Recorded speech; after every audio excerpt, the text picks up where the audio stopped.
মা, মই আজি গাঁওবুঢ়াৰ ওচৰলৈ যাম। মোৰ নাম লিখাই থৈ আহিম। আকৌ সেয়া কথা। তুমি মানি নোলোৱা, তুমি কেতিয়াও মানি নোলোৱা। কিন্তু মা, মই হাত সাৱটি কেনেকৈ বহি থাকিম? হাত সাৱটি বহি থাকিবলৈনো কোনে কৈছে? ঘৰৰ কাম কৰ। হেৰ' দেউতাৰৰ ইমানবোৰ সম্পত্তি, তই নাচালিনো কোনে চাব? ঘৰৰ কাম নকৰোঁ মই ঘৰৰ কাম। তেনেহ'লে এইবোৰ কোনে চম্ভালিব? কিয়? তুমি চম্ভালিবা। তই থাকোঁতেনো মই কিয় চম্ভালিব লাগে? দেউতাৰ মৃত্যুৰ সময়ত দাদা আৰু মই একেবাৰে সৰু আছিলোঁ। তেতিয়া এইবোৰ কোনে চম্ভালিছিল? তই বৰ অবুজন অ'। অবুজন মই নহয়, অবুজন তুমিহে। দেউতাৰ মৃত্যুৰ পাছত তহঁতক বৰ কষ্টৰে ডাঙৰ কৰিলোঁ। এতিয়া অলপ শান্তি দে, আৰুনো কিমান দিন জীয়াই থাকিম? তই নাচালেনো মোক কোনে চাব? মা, দাদাক সেনাবাহিনীত যাব দিলা, কিন্তু মোক কিন্তু তোক নিদিওঁ অ' বোপাই। কিয় মা? মাতৃৰ হৃদয় কিমান যান্তনাময়, তই কি বুজিবি অ'? কিমান যে ধুমুহা পাৰ কৰিলোঁ, তই কি বুজিবি অ'? বহু দুখ, বহু চকুলো, তই কি বুজিবি অ'? কোৱা মা, ক'লেহে বুজিম।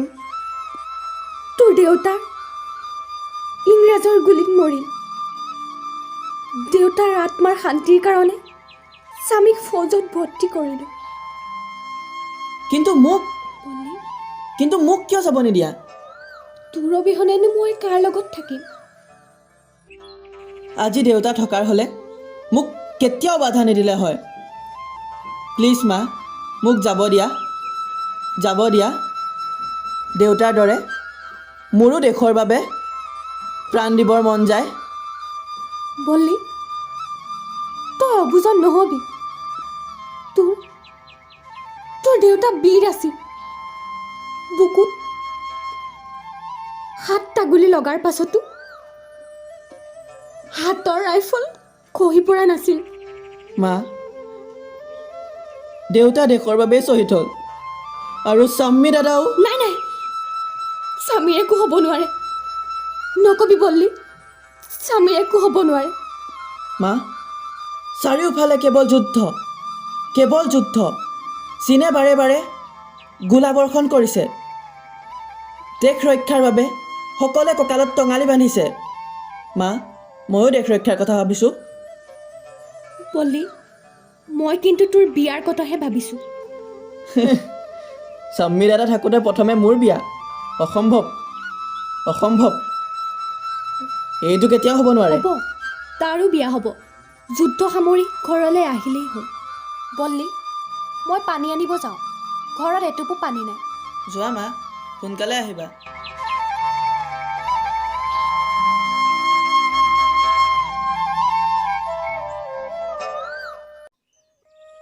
নাই, যিকোনো প্ৰকাৰে বজাবই লাগিব।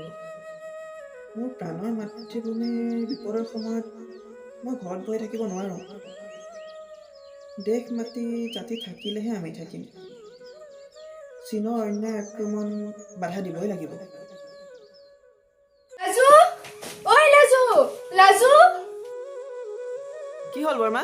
বল্লী, তুমি ইমান ফোপাইছা কিয়? বল্লী, লাজু ক'ত? মা পানী আনিবলৈ কৈছে। কিন্তু তোমাৰ হৈছে কি? বল্লী, বৰ অনৰ্থক হৈ গ'ল বল্লী, বৰ অনৰ্থক হৈ গ'ল। বৰমা, কি অনৰ্থক হ'ল? তোৰ বৰদেউতাই চহৰত গৈ খবৰ পালে। কি খবৰ পালে? বৰমা, বুজাই কোৱা। হে ভগৱান, বৰ অনৰ্থক হৈ গ'ল। বৰমা, কোৱা আকৌ, নোকোৱা কিয়? আমাৰ স্বামী যুদ্ধত শ্বহীদ হ'ল বল্লী। নাই, বৰদাক কোনে ক'লে? চহৰত থকা সেনা চাউনীত খবৰ পালে। মই জানিছিলোঁ। আজি ৰাতিপুৱাই জানিছিলোঁ। আজি নিশ্চয় কিবা অঘটন হ'ব। দেশৰ বাবেই দেউতাক হেৰুৱালোঁ। দেশৰ বাবেই দাদাক হেৰুৱালোঁ। বল্লী, মাৰক কিদৰে জনাবি? ঘৰৰ গৃহতক হেৰুৱা দুখেই মচিব পৰা নাই। এতিয়া আকৌ পুত্ৰৰ মৃত্যুৰ বাতৰি এইটো কেনেকৈ সহিব তেওঁ বল্লি? নাই নাই নাই নাই বৰমা, তেওঁক নক'বা, তেওঁক নক'বা। সত্যক জানো ঢাকি ৰাখিব পাৰি? মা আহিবৰ সময় হৈছে, তুমি ধৈৰ্য ধৰা। প্লিজ তেওঁক নক'বা, তেওঁক নক'বা।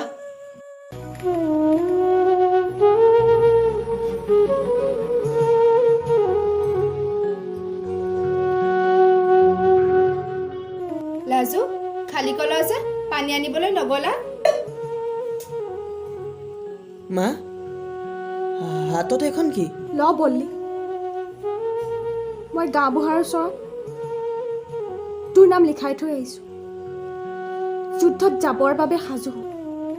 কিন্তু মা, কোনো কিন্তু নাই। এয়া কেনেকৈ হ'ব লাজু?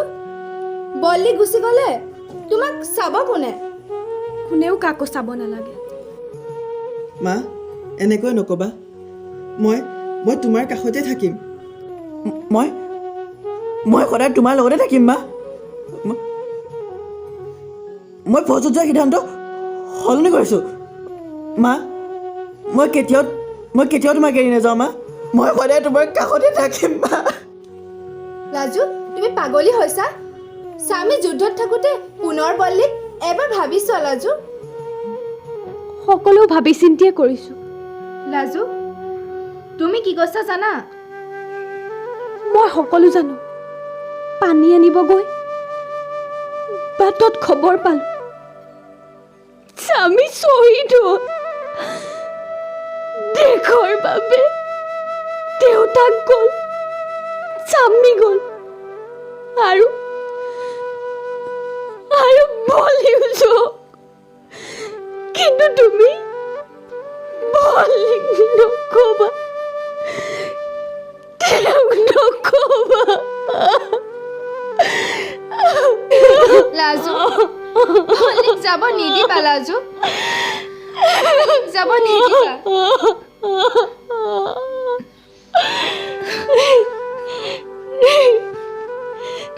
নিদিবা? কি নিদিবা? দিবলৈ মোৰ থাকিল কি? লাজু, ঐ লাজু, তোমাৰ হৈছে কি? ধৈৰ্য ধৰা, সকলো ঠিক হৈ যাব। সকলো শেষ হৈ যাব।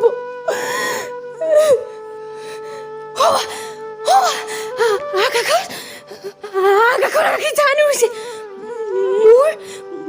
মোৰ দেশৰ বীৰসকল গৈছে। তাত মাতৃ পুত্ৰ গৈছে। অবলানাৰী শিৰৰ সেন্দুৰ গৈছে। কিন্তু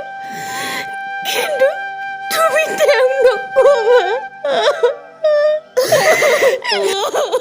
ভগৱান, তুমি ইমান নিষ্ঠুৰ কিয়? মানুহজনী